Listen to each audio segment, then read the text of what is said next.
I have tended the lamps of the great archive of Ossenreach for 61 years, and in all that time I never once believed I would live to hear the Tallis speak. I want that understood before I say anything else. I'm not a woman given to signs and portents. I trim wicks. I carry oil. I know which of the high galleries take the morning sun, and which keep the cold until noon, and I know the sound the dust makes when it settles on stone that has not been walked in 100 years, which is no sound at all, only a slow gray patience that you learn to feel on the back of your neck. I am telling you this so that you will believe me when I say what the Tallis did, because I was there, and I saw it, and I am old enough now that I have no reason left to lie. The archive stands at the head of a valley the old maps call the Reach, though the maps are wrong about most things and right about that one. You come up the long stair out of the lower town, past the cisterns and the wind-scoured shrines that no one prays at anymore, and the hall opens above you all at once, the way a held breath opens. It is a stone thing, older than the town, older than the road, older than the language they cut into the road. The vault of it climbs so high that on a clear morning the light comes down through the upper windows in solid columns you feel you could lean against, and the dust turns in those columns like something alive and thinking. The shelves go up and up, tier over tier, iron galleries and wooden ladders and the long sliding rails worn to a shine by 10,000 years of hands, and they hold everything a people ever wrote down and were afraid to lose. Ledgers, star charts, the tallies of harvests that rotted before my grandmother's grandmother was born, names of the dead, names of the living who are dead now too, Ossenreach keeps.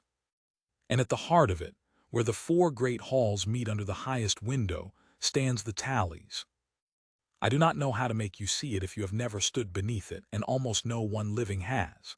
It is a spire of dark crystal, taller than 9 men, and it is made of rings, great tiered rings of the same smoked stone, stacked one within another and one above another, each ring set a little turned from the ones above and below, so that the whole of it looks like a thing frozen in the act of slowly opening or slowly closing. You can never decide which. The rings turn. That is the first thing you learn about the Tallis, and the last thing you ever get used to. They turn so slowly that in an hour of watching you would swear they had not moved, and yet come back the next morning and the pattern has changed. The dark seams have crept a hand's width around, and you understand that the thing has been working all night in the empty dark, counting, keeping, doing whatever it is that it does, and that it has never once stopped, not in all the ages, not for a single heartbeat since before there were people to hear its silence. For the Tallis is silent. That is the whole of what the world knows about it. It keeps every name that is ever spoken before it. Bring a child to the foot of the Tallis and say the child's name aloud, and somewhere in that slow-turning dark the name is taken and held and never let go, and the mothers of Ossenreach have brought their children to be named before the Tallis since long before anyone thought to write down why. But the Tallis gives nothing back. It does not answer. It does not judge. It does not speak. In 10,000 years of keeping, it has never once said a name to anyone. It only takes and turns and keeps. Men have hated it for that. You would not think a thing could be hated for its silence, but I have seen it, more than once in my long life, and I have heard the older lamp tenders tell of worse from before my time. The mighty cannot bear a thing that will not acknowledge them. A crown comes to Ossenreach. They always come, sooner or later, when their reigns grow long enough that they begin to fear being forgotten. And the crown stands where I have stood 10,000 mornings, under the great window, at the foot of the turning rings, and the crown says its own name aloud into the dark.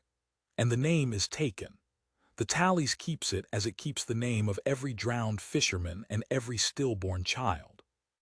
And then the crown waits because the crown believes, as they all believe, that its name is not like other names, that surely this ancient thing will turn to it and mark it and name it back, will say the great name aloud the way the great name has always been said aloud with trumpets. And the Tallis says nothing. The rings turn, the dust falls, and the crown, after a while, understands that to the Tallis it is no different from a fisherman, and this the mighty cannot forgive. I have seen an emperor weep at the foot of the Tallis, and I have seen the same emperor, A week later, order it broken. They could not break it. They have tried over the ages with rams and with fire, and once, in a time before mine, with a device that the old records say made a sound like the world tearing, and the crystal did not so much as crack. The tallies kept the names of the men who tried to break it too. It keeps everything. It forgives everything by keeping it, which is not the same as forgiving, but is what it has instead. That is the thing I tended lamps beneath for 61 years. And that is the thing that, on a cold, bright morning in the last winter of my working life, turned its rings toward a man who swept the floor. His name was Corin. I should tell you about Corin now, while the telling still feels like nothing, because that is how it felt for 30 years. It felt like nothing. He was a small man, wiry, gone gray at the temples the way we all go gray, with hands that were rough from the broom and quiet eyes that did not ask much of the world. He came to the archive as a young man. I remember the day only because I remember so little else changed that year, and he took up the broom in the lower halls and he swept. That is what Corin did. For 30 years he swept the floors of the great archive of Ossenreich.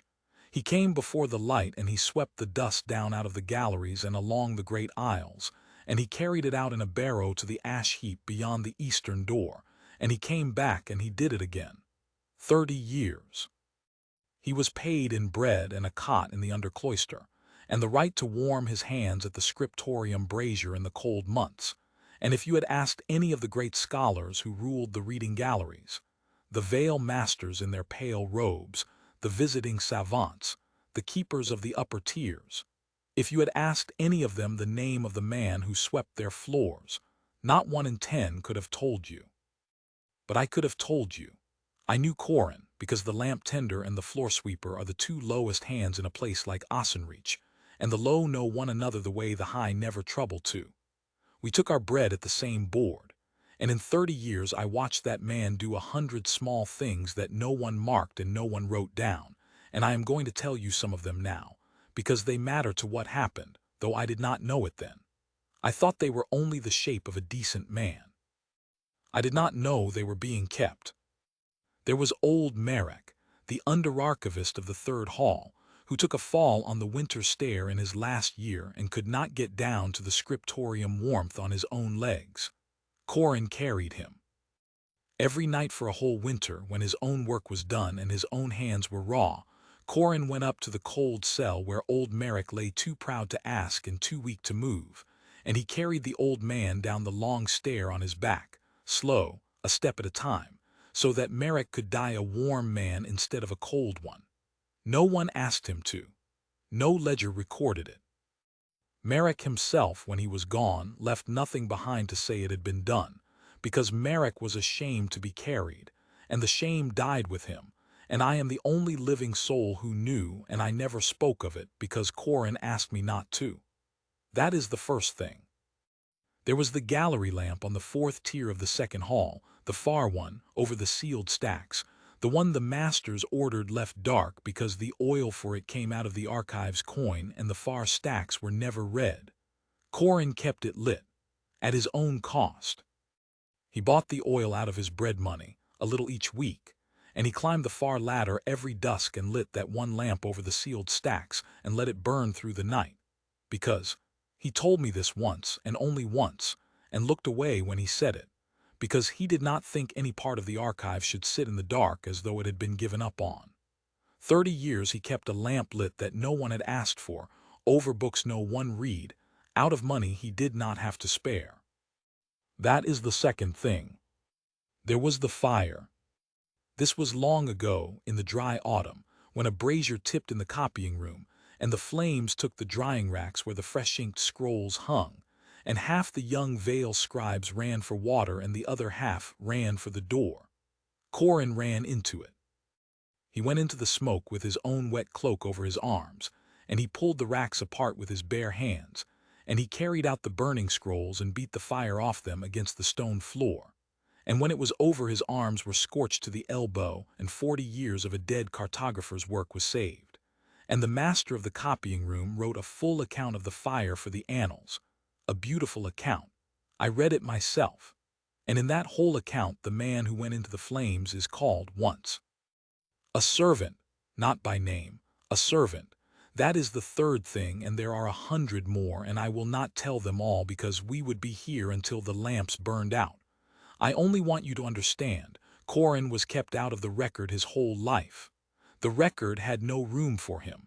He swept beneath it. Now I will tell you about the morning. It was the coldest morning of that winter, the kind where the light comes hard and bright off the frost, and the great window pours a white brilliance down onto the tallies, so that the dark rings gleam like wet stone. I was up on the second gallery seeing to the lamps that the cold had made gutter, and I remember I was cross about my knees, which the cold makes an old woman feel in every joint she owns, and I remember that Corin was below me in the great aisle, sweeping, the way he always was at that hour, the slow, soft hiss of the broom carrying up in the vast quiet. He had come, as he came every single dawn, to the foot of the tallies first. That was his one small ritual, and I had watched it 30 years and thought nothing of it. Before he swept the halls, he swept the little ring of stone at the base of the tallies where the dust gathered around the lowest turning ring, and he did it gently, the way you would sweep around a sleeping animal, and then he stood a moment with his cap in his hands, and then he went on to the rest of the floor. 30 years. No one saw it but me, and I only half saw it, the way you half see a thing that has always been there. And on that cold, bright morning, while Corin was sweeping the far end of the aisle with his back to the heart of the hall, the doors of the western hall opened, and the crown came in. They always announced themselves the same way. First the outriders, then the standard, then the herald with his brass throat crying titles down the vault until the echoes tangle. This one called himself the Praetor Adris, voice of the conquered of sons, warden of the 9 marches, keeper of I forget what, and he came in with 50 men at his back and a train of scribes and a great cold certainty in the set of his shoulders, and he crossed the marble to the foot of the tallies and stood exactly where 10,000 crowns had stood before him. I knew the look on him. I had seen it on emperors. He had grown old enough in his power to have begun to fear the dark on the far side of his life, and he had come, as they all come, to make the ancient thing remember him. I want to be fair to the dead. Adris was not a fool. He had read, I think, everything that had been written about the tallies, and he had come with a plan which the fools never do. He did not ask, he commanded.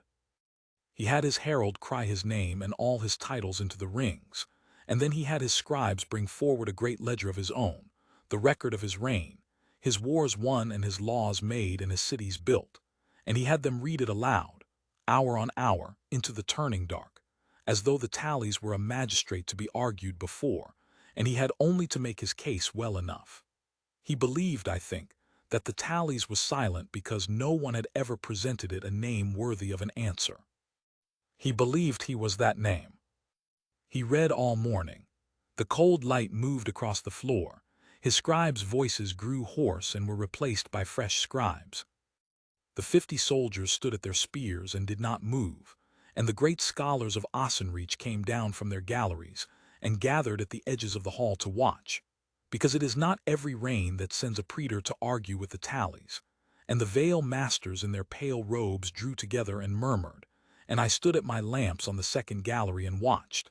And below all of it, at the far end of the aisle, small and gray and unregarded, Corin went on sweeping. He did not stop for the praetor. I think it did not occur to him that the praetor had anything to do with him. He swept. And the tallies said nothing. Of course it said nothing. It had said nothing to greater men than Adris. But I saw the moment the praetor understood that it would say nothing to him, and it was a terrible thing to watch, because I had watched it before and I knew what came next.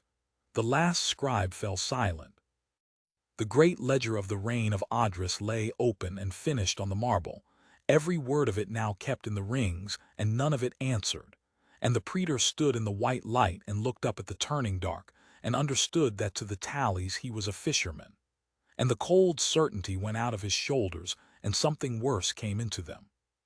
"Break it," he said. He said it quietly, which was how I knew he meant it.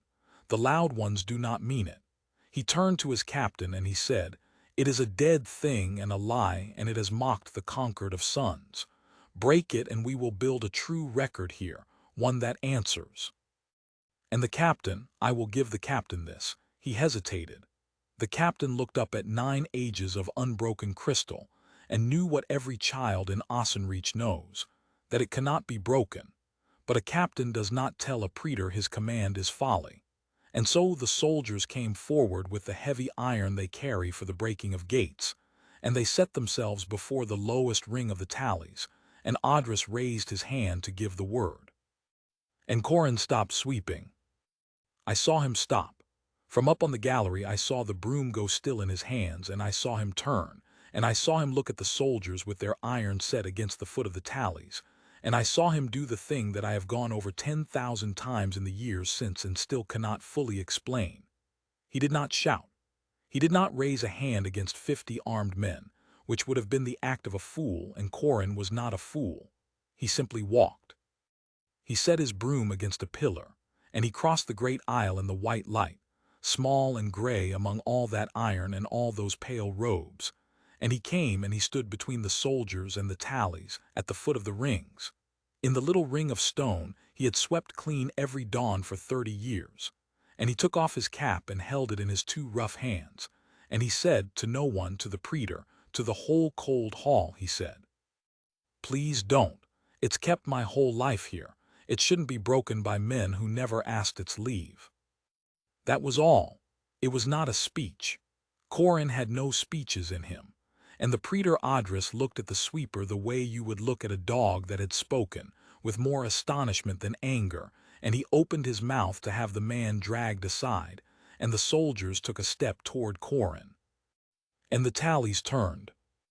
I do not mean the way it always turned, that slow, patient creep you could only measure against the dust. I mean it moved. All at once, in the white brilliance of the great window, every ring of that spire began to turn, and turned faster, and the sound of it filled the hall. A sound I had never heard in 61 years and will never hear again, and cannot rightly set down in words. A deep grinding music like a mountain clearing its throat, like the sea remembering something, and the dust of 10,000 years lifted off the rings all at once and hung in the columns of light, and the whole vast archive rang with it. The soldiers fell back. Odrys fell back. The veil masters cried out in their high, soft voices and covered their faces. And Corin did not fall back. Corin stood at the foot of the turning rings with his cap in his hands, and he looked up. The dark crystal began to fill with light. It came up from within, not the white of the window, but a warm gold, the color of oil lamps, the color of the one lamp Corin had kept burning 30 years over the sealed stacks in the dark. And it rose through the turning rings from the lowest to the highest, ring by ring, until the whole spire of the tally stood lit from inside like a lantern 9 men tall, and the light of it drowned the cold white of the window and washed the whole hall gold, and the frost on the far glass shone. And in all my 61 years, and all the ages the old tenders told of before me, no living soul had ever seen the tallies take light. The masters went down on their knees. The soldiers went down. The praetor Odrys stood a moment longer out of the pride that would not bend, and then even Odrys went down slowly onto the marble, because there are things a man kneels to whether he chooses it or not. Only Corin stood, and I, forgotten on my gallery with my cold hands full of lamp oil, I stood, because I could not have moved if the hall had come down. The rings slowed. The music of them fell away into a great warm humming quiet, and the light settled, steady and gold, and out of the heart of the tallies there came a voice. I have been asked in the years since what the voice of the tallies was like, and I have never found the answer that satisfies the asker, because the asker wants me to say it was terrible or vast or like thunder. It was none of those things. It was quiet. After 10,000 years of silence, when the tallies at last spoke, it spoke quietly, the way you speak to someone close by, the way you would speak to a man standing right in front of you with his cap in his hands. And what it said, first, before anything else, into that kneeling gold-lit hall, was 3 words that I have carried in my chest every day since and will carry to my grave. It said, "I know you." Corin did not answer. I do not think he could have. He stood at the foot of the light and he trembled. I could see him tremble even from the gallery, and the Tallis spoke again, still quiet, still only to him, as though the 50 soldiers and the praetor and the pale-robed masters and the whole of Ossenreach were not there at all, as though in all the world there were only the ancient thing and the small gray man who swept its floor. "For 30 years, the Tallis said, you have swept the dust from my feet before you swept any other stone. You did not know why. You did it because you thought a thing so old should not sit in its own dust. No one asked you. No one saw. I saw. And I understood then, standing frozen with my oil, what the Tallis was, what it had always been, and I felt the whole shape of my life tilt under me. It was not a magistrate. It was not a throne to be argued before. It was not silent because no name had been worthy. It was silent because it was not listening for the names that are cried aloud with trumpets. It had never once cared for those. It had spent 10,000 years listening for the other kind, the names that are never spoken, the deeds that go into no ledger, the small unwitnessed goodness of the low and the forgotten, done in the dark for no reward. That is what the Tallis kept, not the record the mighty wrote of themselves, the record beneath the record, the true one. You carried old Merrick down the winter stair, the Tallis said, so that a proud man could die warm, and you told the lamp tender to keep silent, and she kept it, and it was written nowhere. It is written here. The gold light pulsed, once gently, and I felt the tears come and did not wipe them. You bought oil out of your bread and kept a lamp burning 30 years over stacks no scholar would read, because you would not let any part of this place be given up to the dark. No ledger holds it. I hold it. Adris on his knees had lifted his head. His great cold certainty was gone from him entirely now, and what was in its place I could not read, but he was listening. They were all listening. The whole hall was silent under the quiet gold voice. You went into the fire, the Tallis said, and pulled a dead man's life work out of the flames, and the master wrote you into the annals as a servant with no name, and you never once complained of it because you did not do it to be written. I saw who went into the fire. I have kept his name these 40 years against the day it should be spoken. And then the Tallis was quiet a moment, and the rings turned slow and gold, and I held my breath, and the whole archive of Ossenreach held its breath, 10,000 years of kept and silent names holding their breath in the shelves that climbed into the light, and the Tallis said the thing it had never said to any crown in all the ages of the world. It said it to the floor sweeper. It said it quietly, the way you give a man back something he never knew he had lost. It said, your name was kept. Corin made a sound. It was not a word. It was the sound a man makes when a weight he has carried so long he forgot it was a weight is lifted off him all at once, and he put his rough hand over his mouth, and his shoulders shook, and he stood there in the gold light at the foot of the turning rings, a small gray man who had swept floors for 30 years, and asked the world for nothing and been given, by the world nothing, and been kept, all along, by the one thing that could not be commanded or bought or broken. And I wept on my gallery, and I was not ashamed of it, and I am not ashamed of it now. The praetor Adris rose. He rose slowly, and there was no anger left in him and no pride either, and he did a thing I would not have believed of a voice of the conquered of sons. He crossed the marble to where Corin stood, and he stopped a little way off. Out of a kind of respect I do not think Adris had ever shown a living man, and he said, in a voice gone rough, I have argued my reign before this thing for a whole day, and it would not name me. It named you for sweeping a floor. He shook his head slowly. What did you do that I did not? And Corin, I will love him always for this. Corin wiped his eyes with the back of his rough hand and looked at the great man, and did not gloat, and did not preen, and said only, quietly, nothing that anyone was meant to see. I think that was the moment the praetor Adris was undone, and I think it undid him better than any wound. He looked at Corin a long moment. Then he turned and looked up at the gold-lit spire of the Tallis, and he asked it a question, the only honest question, I think, he had asked in a long reign of commands. He said, "Then what is the use of a record that keeps only the unseen? Who is it for? No one will ever read it. No one will ever know." And the Tallis answered him. And this is the part I have thought on most in all the years since, the part I turn over on the cold nights when my knees keep me from sleep. The Tallis said, still quiet, still gold. "It is not kept to be read. It is kept because it happened, and because it was good, and because the ledgers of the mighty are full of what was done to be remembered, and the true weight of a people is in what its lowest do when no one will ever remember. I keep that weight. I have kept it 10,000 years. When the last crown of the conquered of sons is dust and its wars are a line in a book no one opens, this will remain, that a man swept my feet for 30 years for no reason but that he thought it right. That is what your kind is, Praetor, not the trumpets. This, and this is kept." The Praetor Audrus did not answer. What was there to answer?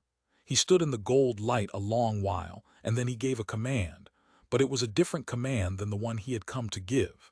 He commanded that his men take up the iron they had set against the Tallis and carry it out and cast it down the eastern stair into the ash heap, and it was done.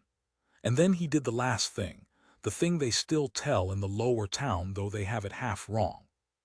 He knelt again, a praetor, a voice of the conquered, and this time he knelt not to the Tallis but to Corin, to the floor sweeper, and he bowed his gray head and he said, "I have never in my life done a thing that was not done to be seen. I do not know how a man learns it, but I would learn." And Corin, who had no more speeches in him than he ever had, put his hand on the great man's shoulder the way you would steady a friend on a bad stare, and said, "You start by sweeping something and telling no one." They say the Praetor Audrus ruled 11 more years after that morning, and that his reign is remembered as a good one, though the ledgers, being ledgers, do not say why. I like to think the Tallis knows why. I like to think that somewhere in that slow gold turning, the reason is kept. Corin lived 4 more years. He went on sweeping. He would not hear of anything else, not a chair among the masters, not a robe, not a place at the high board. The Vale masters, who had not known his name the morning of the Tallis, offered him every honor they had, and he refused them all gently, and took up his broom the next dawn as he always had, and swept the little ring of stone at the foot of the Tallis first, the way he always had, and stood a moment with his cap in his hands, and went on to the rest of the floor. The only thing that changed was that now, when he swept the far end of the great aisle, there were often scholars who came down from their galleries to sweep beside him, and veiled children who came to learn how, and once, I am told, a praetor of the conquered of sons. On a private visit, in plain gray, who took a broom and worked a whole morning at the low end of the hall and let no herald announce him. I do not know if that last is true. I like it, so I keep it. When Corin died quietly in his cot in the under-cloister in his sleep in the cold, I was the one who found him, because the lamp tender and the floor sweeper are the 2 lowest hands in a place like Ossenreach, and the low keep watch over one another when the high do not trouble too. And I did the thing that had to be done. I carried him. I was old myself by then and my knees were bad, but I got him up onto my back the way he had carried old Merrick down the winter stair all those years before, and I brought him, slow, a step at a time, down into the great hall, and I laid him at the foot of the Tallis in the little ring of stone he had swept clean 34 years, and I said his name aloud into the turning dark, the way the mothers of Ossenreach have said their children's names for 10,000 years. "Corin," I said, his name was Corin. And the rings of the Tallis turned, slow and patient in the cold light, and did not take the name because the Tallis already had it 34 years, kept against the day it should be spoken. And for the space of one long breath, before it settled back into the great silence it has kept before and since, the lowest ring of the Tallis glowed, once, warm and gold, the color of a lamp kept burning in the dark for no reason but that a man thought it right. And then it was dark again, and turning and quiet, and I stood there with my dead friend at my feet and my old knees aching, and the whole vast archive climbing into the morning light above me. 10,000 years of kept and silent names, and I understood, finally, all the way down, what I had spent my life tending lamps beneath. I have tended the lamps of the great archive of Ossenreach for 61 years, and I will not tend them much longer. My hands are not steady on the wick as they were. Soon another will carry the oil, and I will be a name at the foot of the tallies, and after a while there will be no one living who remembers that I was the woman who found Corin, or that Corin was the man who swept the floor, or that once, on the coldest morning of a long-forgotten winter, the ancient thing that would not name an emperor turned its rings toward a sweeper and told him he had been kept. The ledgers will not hold it right. The ledgers never do. They will remember the praetor Adras, perhaps, and get even him half wrong. But I am not afraid of being forgotten any more, and this is the gift Corin gave me and did not know he gave, and it is the whole of what I have to leave you. The record the world writes of itself is not the true record. The trumpets are not the weight of us. Somewhere beneath the loud, bright ledger of the mighty there is another one, older and quieter and truer, kept by a thing that cannot be commanded or bought or broken, and into that record go the small, unwitnessed goodnesses of the low and the forgotten. The man carried warm down a winter stair, the lamp bought out of bread money and kept burning in the dark, the servant who went into the fire and asked for no name and was given none. Those things are kept. They are kept because they happened, and because they were good, and because that is what we are underneath, when no one is watching and there will be no reward and no one will ever, ever know. No one knew Corin. I knew Corin, and the tallies knew Corin. And on the last cold morning of my working life, when I lay him down at the foot of the turning gold, I understood that between the two of us, an old lamp tender and an ancient silent thing at the heart of the world, his name was kept, and would be kept, long after the last crown was dust. That is enough. That is more than most men get. And it is, I have come to believe, the truest thing there is to say about my kind, that we are not the names cried aloud in the light. We are the ones who sweep the dust from the feet of the old dark things before the sun comes up, for no reason anyone will ever see. And we are kept.